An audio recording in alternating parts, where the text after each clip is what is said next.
नमस्कार। जंतर मंतर पे छात्रों का आंदोलन हुआ तो बड़े सारी पॉलिटिकल चर्निंग चल रही थी।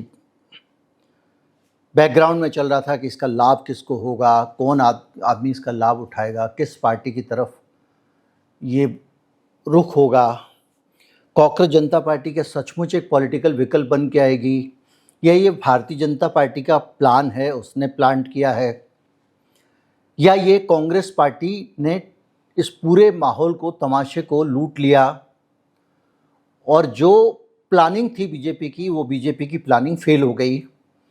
क्योंकि जब छात्रों का गुस्सा निकल के आया तो उसको कंट्रोल करने की ना तो सोनम वांगचुक में कोई कुव्वत थी, ना दीपके में, तो वो धारा के साथ बहना पड़ा उनको। पर ये अलग अलग तरह के असेसमेंट हैं। आज के वीडियो में हम ये जानने की कोशिश करेंगे, समझने की कोशिश करेंगे, और इसमें बहुत सारे पहलू हैं, पॉलिटिकल एंगल है, सब कुछ है, और बहुत रोचक होगा ये जानना कि किस दिशा में ये आंदोलन जा सकता है और अब इस आंदोलन को लेकर कहाँ कौन कैसे काम कर रहा है। मैं हूँ गिरिजेश वशिष्ठ, आप देख रहे हैं नॉकिंग न्यूज़ का यूट्यूब चैनल।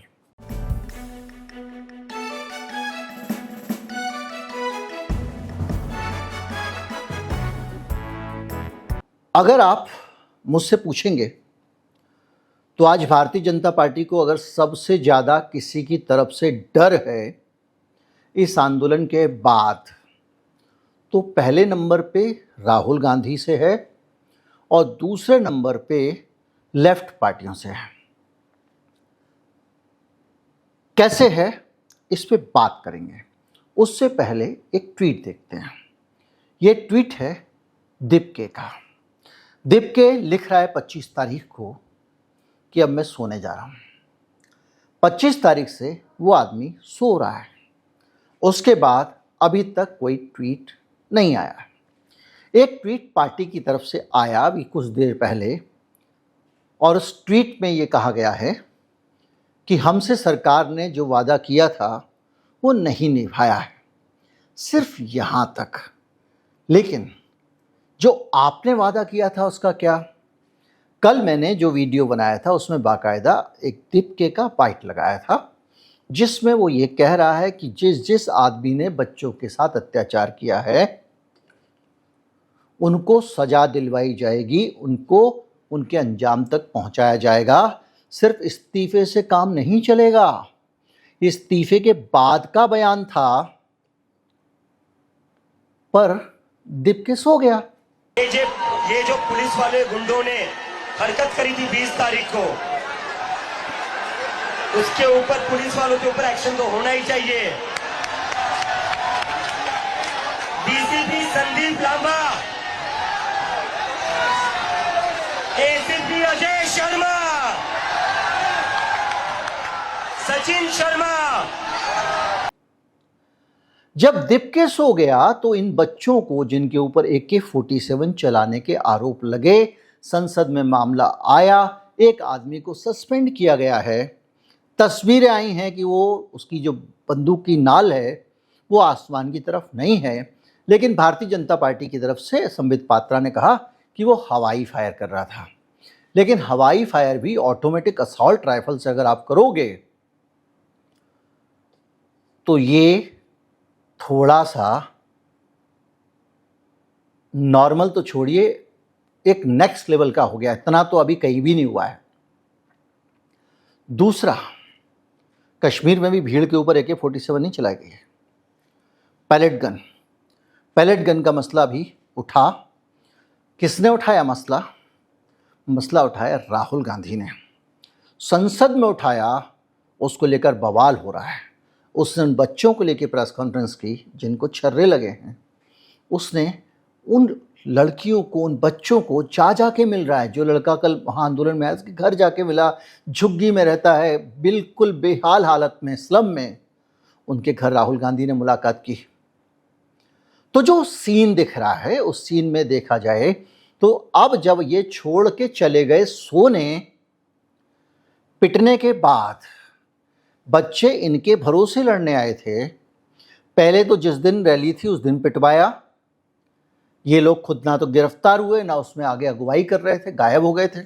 एक तो पकड़ा गया बर्गर खाते हुए, उसने वीडियो डाला और बाद में भी कह रहा है मैंने क्या गलत कहा, वीडियो खाया, बर्गर खाया तो खाया। बाद में शर्म आई, इन्होंने उसको निकाला, क्योंकि सोनम वांगचुक अनशन पे बैठा, भाई बर्गर खा रहा है। तो ये पूरा का पूरा जो एक सीन था, उसमें जो विद्यार्थी थे वो ये चाहते, निश्चित तौर पे कोई भी चाहेगा कि मुझे डंडा मारा, मुझे लाठी मारी, मुझे कील लगा के डंडे में आगे से मारा, मुझे करंट लगाया गया डंडों से, मुझे रौंदा गया, मेरा गला पकड़ा गया, अंधाधुंध पीटा गया, और तुम सो रहे हो। और जब ये सोते हैं तो कौन जाग रहा है? राहुल गांधी जाग रहा है। आप ये कह सकते हो कि राहुल गांधी की पॉलिटिक्स है, पॉलिटिक्स बाजी कर रहा है, तो सुप्रीम कोर्ट भी जाग रहा है। सुप्रीम कोर्ट के चीफ जस्टिस का ये बयान एक अपने आप में पूरे सिस्टम पे, उन लोगों पे जिनको राहुल गांधी ने चिट्ठी लिखी थी, अमित शाह से पूछा था कि भाई बताओ, क्या तुमने इजाजत दी थी? तुमने नहीं दी तो किसने दी थी? उस अमित शाह के ऊपर टिप्पणी सुप्रीम कोर्ट की। सुप्रीम कोर्ट ने साफ कहा कि कोई प्रोटेस्ट कर रहा है तो गोली चला दोगे, उस पर लाठी चला दोगे। क्यों? क्योंकि आपको याद होगा, मैंने अपने एक वीडियो में बताया था कि लाठी चलाने का एक प्रोटोकॉल होता है भाई। हर चीज लिखी हुई है कानून में। ये जो कानून ला रहे हैं ना संसद में नकल रोकने का, इस कानून से क्या अंडा होगा जब उस पर अमल ही नहीं करोगे? तो अभी इसी कानून पे कौन सा अमल कर रहे हो आप? ये तो पुरानी गाइडलाइंस है। अगर मैं चला जाऊंगा, थोड़ा डीप निकालने लगूंगा, तो आपको पता चलेगा यूएन तक कनेक्शन है इसका। आपको भीड़ को बाकायदा चेतावनी देनी है। चेतावनी देने के बाद में देखना है कि भीड़ अगर हिंसक है, नियंत्रित नहीं हो रही है, तो आप लाठीचार्ज करोगे। वाटर कैनन का तो इस बार इस्तेमाल ही नहीं किया भाई लोगों ने, पानी नहीं डाला किसी के ऊपर, सीधे लाठी, पैलेट गन। अब 4 दिन बाद स्वीकार किया कि हाँ, पैलेट गन एक आरएएफ के आदमी ने चलाई थी, उसके खिलाफ हमने इंक्वायरी शुरू कर दी है। 3 दिन तक तो मान ही नहीं रहे थे। तो बात यह है कि जब ये मारपीट हो रही है, राहुल गांधी लड़ रहा है, सुप्रीम कोर्ट आवाज उठा रहा है, और नेहा बोरा लगातार, वो भी अनशन पे बैठी थी भाई, लड़ रही है।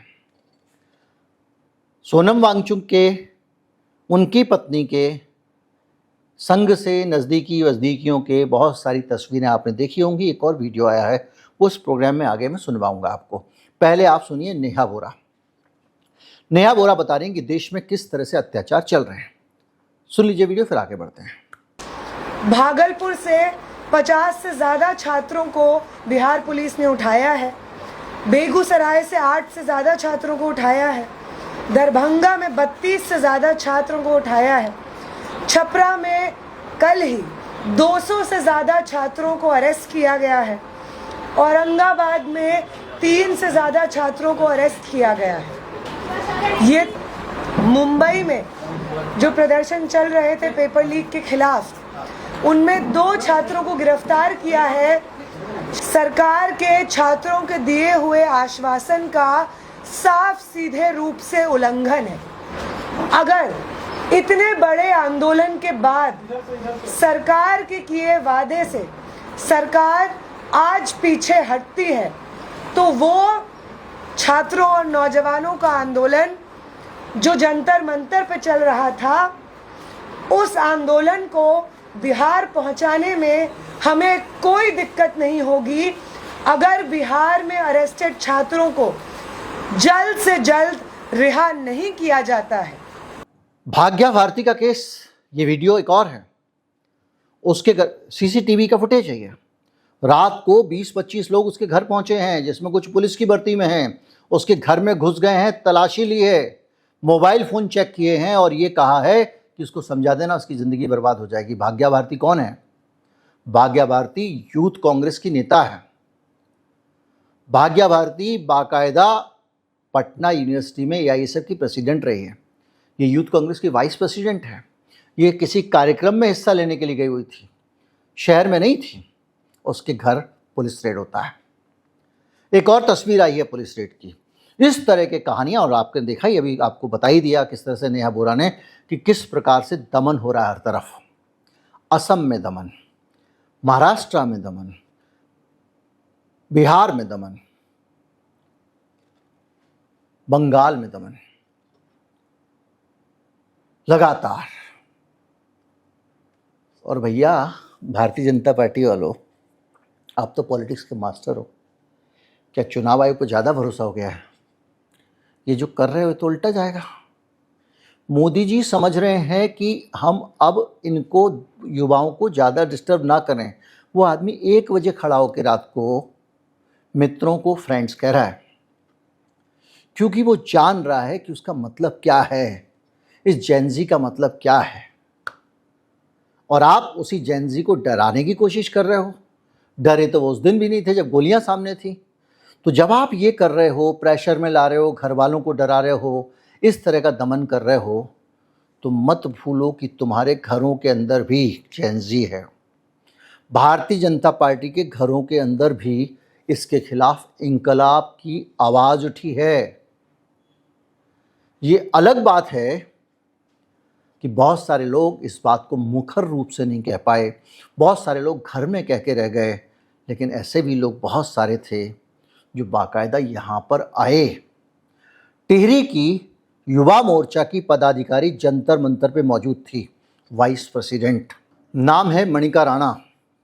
मणिका राणा को पद से हटा दिया गया पार्टी विरोधी गतिविधियों में कि तुम जंतर मंतर पे क्यों गए थे, उनकी जगह किसी और को बना दिया गया।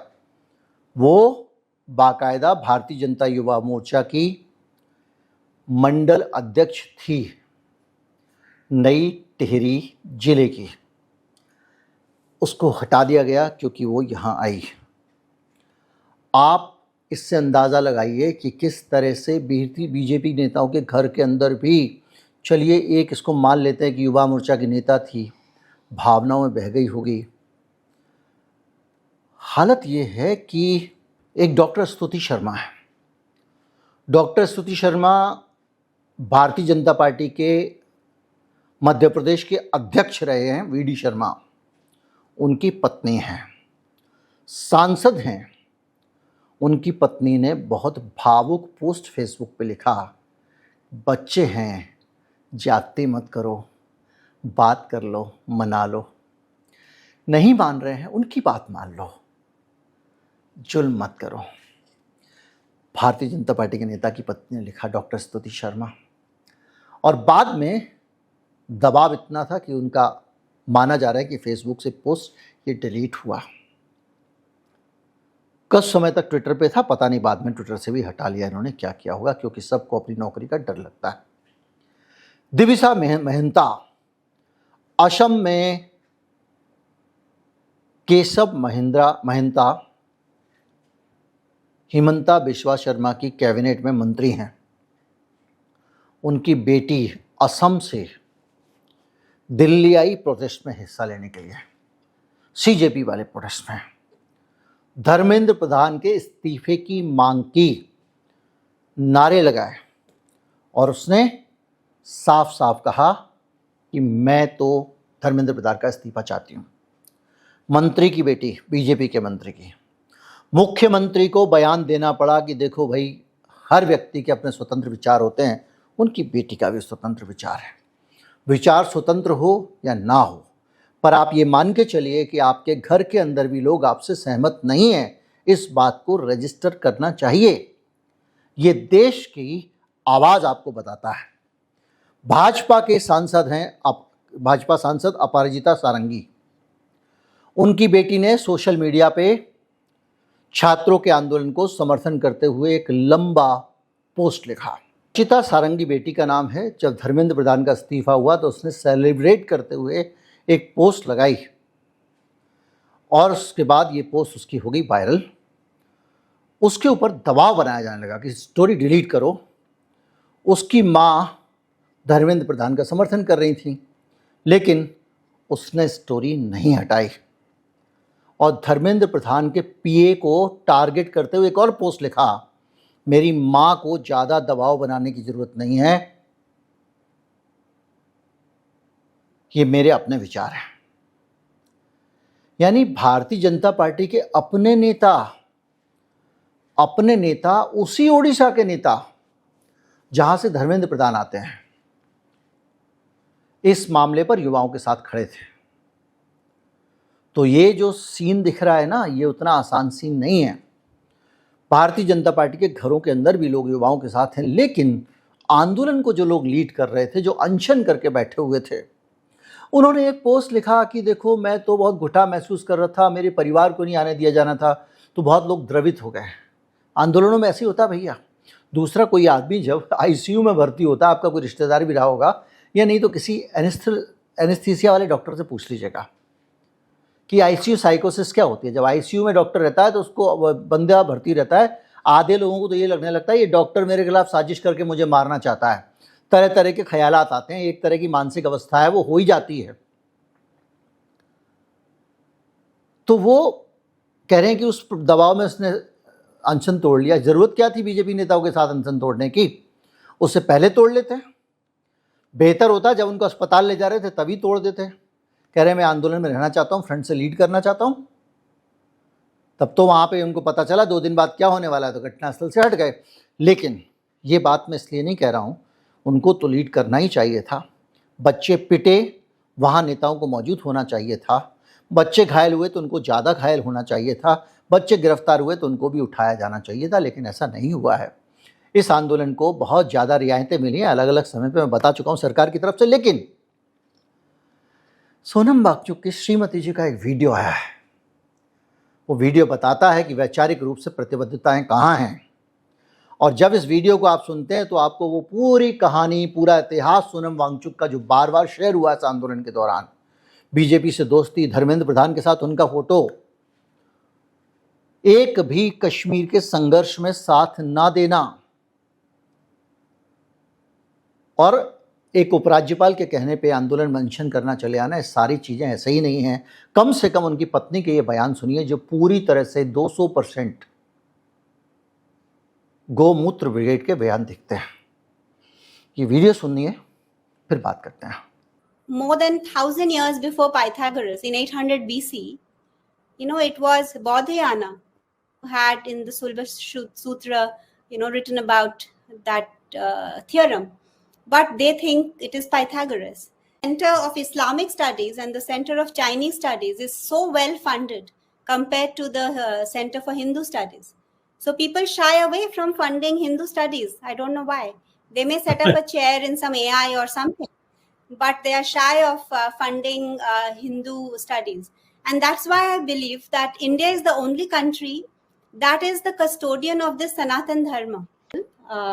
Let's say we built this Ram Mandir, which was very much necessary for the collective consciousness of this country.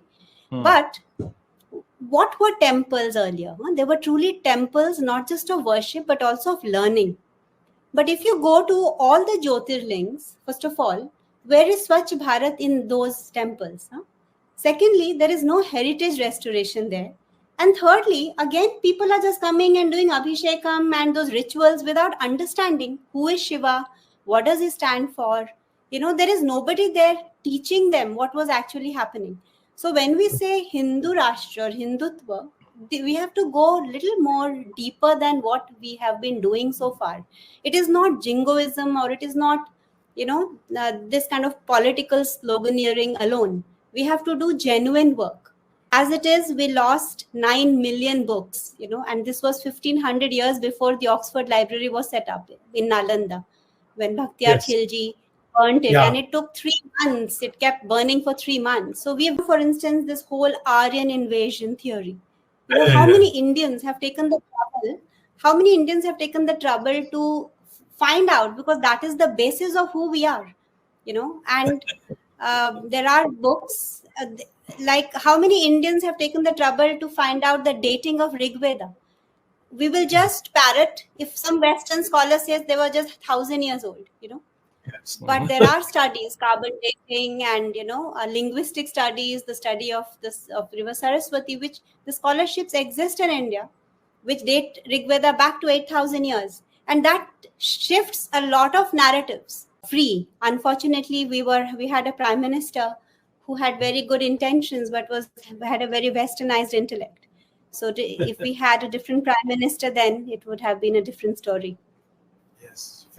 Lal If Bahadur Patel Shastri. had Yeah, if Patel had become the prime minister, which 11 provinces voted for, nobody voted for our first prime minister. Yeah.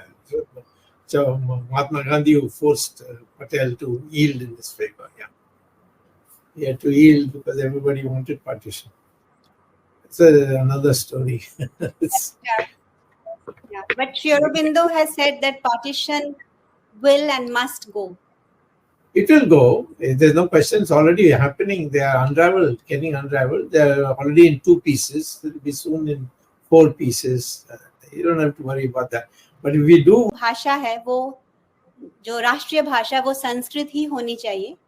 लेकिन जैसे अंग्रेजी आज Victorian अंग्रेजी नहीं है, लेकिन वो कंटेम्परराइज हुई है, वैसे ही संस्कृत को भी थोड़ा बहुत प्राकृतिक होना होगा. उसमें भी चेंजेस आएंगे, तो वो दूसरी जो है संस्कृत भारत की राष्ट्रभाषा इसलिए होनी चाहिए क्योंकि सारी राजभाषाएं 30%, 40%, 50% वो संस्कृत के शब्द उनमें हैं, और इंटुइटिवली सब एक दूसरे को समझेंगे अगर वो दूसरी भाषा सीखें. लेकिन हम अंग्रेजी के खिलाफ नहीं हैं. वो एक अंतर्राष्ट्रीय भाषा है, और अंग्रेजी, फ्रेंच ये हमारी तीसरी या चौथी भाषा हो सकती है, और हमें अंडर एस्टिमेट नहीं करना चाहिए हमारे बच्चों को.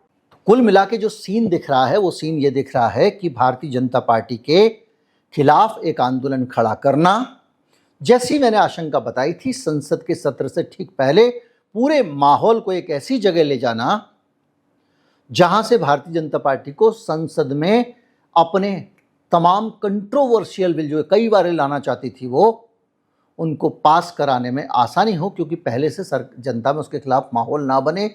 मैंने आपको बताया था उस कंट्रोवर्शियल बिल में वंदे मातरम से लेके परिसीमन से लेके बहुत सारे बिल थे. लेकिन भारत के जेनजी की ताकत ये है कि इन्होंने जिन्न को खड़ा तो कर लिया, चिराग के अंदर नहीं डाल पाए. नौजवान सड़क पे आके चला गया. ये मंच से मोदी के खिलाफ बोलने को तैयार नहीं थे. बच्चों ने पोस्टर पे मोदी के खिलाफ वो बोला जो उनके स्कूल के दोस्तों ने भी नहीं बोला होगा. आज तक बीजेपी वालों के खिलाफ कांग्रेस वाले भी बोलने की हिम्मत नहीं कर पाए मोदी के खिलाफ. वो बच्चे बोल गए. अब कह रहे हैं भाषा खराब थी, ऐसा नहीं बोलना चाहिए. एक तो सारे लोग एक सुर में एक बात बोलते हैं, इससे पता चलता है इनको कहीं एक जगह से कमांड आती है. तो इन मोहतरमा का बयान सुनने के बाद में ये साफ दिखाई देता है कि अब इन्होंने बच्चों को बेसहारा छोड़ दिया है. वो निकल गए सोने, ये निकल गए लद्दाख. इन्होंने भी किया, मैं लद्दाख आ गया हूँ, पहाड़ों पे आ गया हूँ. और बच्चों के ऊपर क्या हो रहा है इस वीडियो में आपने देख लिया. अब यहाँ पर हम उस एनालिटिकल एनालिसिस पे जाते हैं तो आपको ये समझ में आएगा कि आने वाले समय में अगर आप छात्र हो किस पे ज़्यादा भरोसा करोगे, और यहीं से आपको पता चलता है कि आंदोलन किस दिशा में जाना है. नमस्कार, जय हिंद.